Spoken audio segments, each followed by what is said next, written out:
विश्वास दिखाकर इस स्थिति को संभाल लिया है। स्थिति को संभाला है या और गंभीर कर दिया है, ये तो समय ही बताएगा। कुछ कहा तुमने? नहीं, कुछ नहीं। कुछ तो कहा।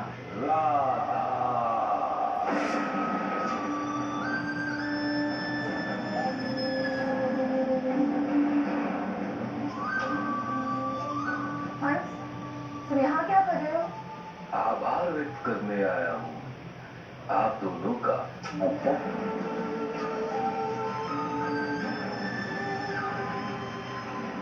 तुम्हारे शब्दों का चयन और शरीर के हाव भाव मेरे नहीं खा रहे हैं।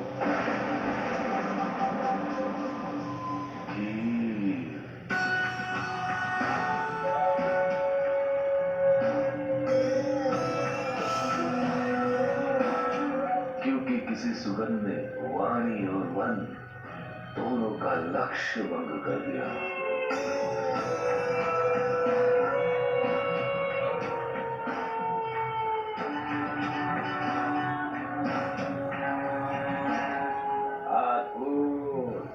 बहुत ही स्वादिष्ट खीर है।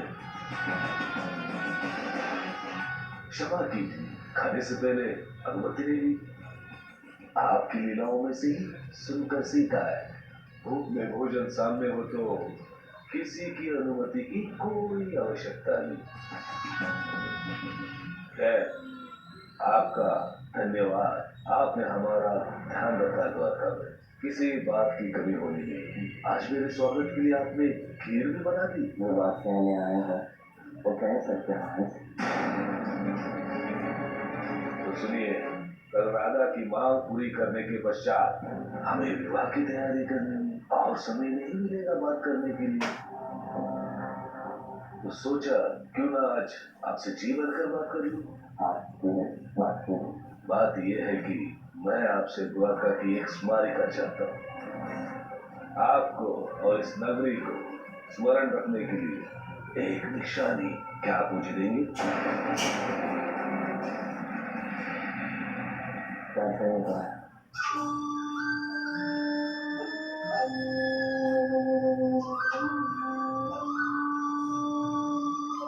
यदि आप अपने हाथ का ये कड़ा और आपके आभूषण मुझे दे दोगे तो मैं कृतज्ञ होऊंगा।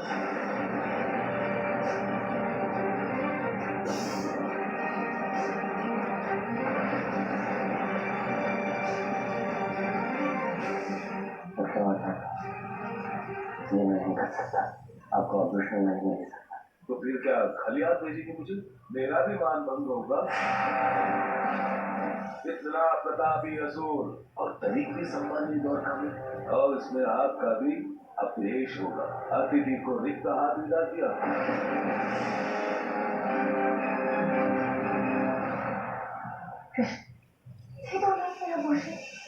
राधा, ये क्या कह रही हो?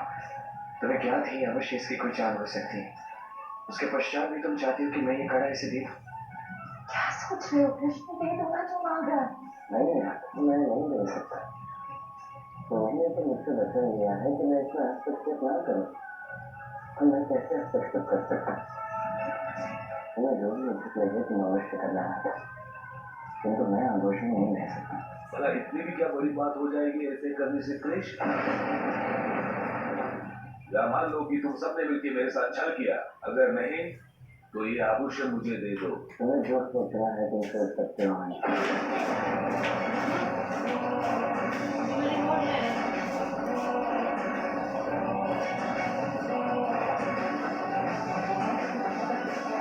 तो सुन लो, यदि तुमने ये आभूषण नहीं दिया, मैं और कहीं नहीं तुम्हारे ही राज्य में उत्पात मचाऊंगा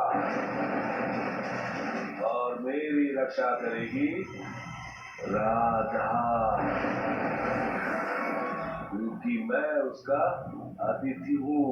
कल भोर में सभा के पहले तक के समय में मैं चाहे जैसे स्वर्ण की व्यवस्था करूँ, मुझे उसका अवसर दिया जाएगा। तो आप तुम निर्णय दो। भगवान से तुम्हारे और राधा के बंधे की बात है। मैंने जो वचन दिया है उसके अनुसार मैं हस्तक्षेप नहीं कर सकता। तो निर्णय मेरा यही होगा कि तुम्हें आभूषण नहीं मिलेगा। तुम्हें जो करना है तुम कर सकते हैं। हर्ष रुको, मेरी बात सुनो। अब जो किया है उसका परिणाम देखो।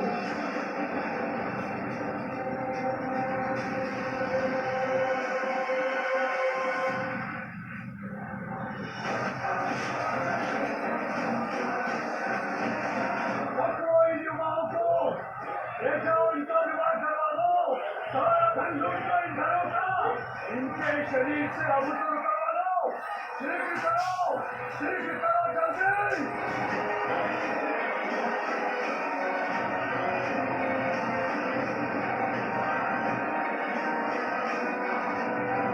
बंदी बनाओ सबको।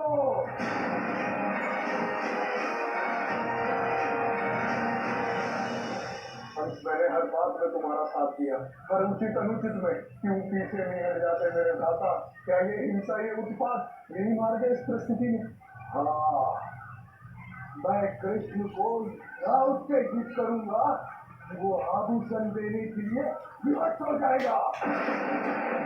मैं राधा को पाने के लिए कुछ भी कर सकता हूँ, कुछ भी। देखो हंस, राधा को यदि सच में तुमसे प्रेम होता तो वो ऐसी मांग रखती ही नहीं। हमें पहली बार में ही समझ जाना चाहिए था कि राधा की ये मांग पूरी करना सरल कार्य नहीं। फिर जब राधा की इच्छा ही नहीं है, बलपूर्वक पाए प्रेम का क्या लाभ? बल से प्रजा पर फिर भी राज किया जा सकता है भ्राता, पर किसी के हृदय पे नहीं। ठीक कहा तुमने, यही भूल हुई मुझसे। मुझे उससे काम लेना चाहिए था जो मेरे पास है, बल। अब तक मैं राधा के विषय में मौन था, उसकी हर बात मानी। अब और नहीं। यदि मैं उसे प्रेम करता हूँ तो उसे मेरा होना होगा। और तुम दिमाग, यदि तुमने मेरा आदेश नहीं स्वीकारा, तुम्हें भी मेरे ये क्रोध का ताप सहना होगा। तो जाओ और लड़ो।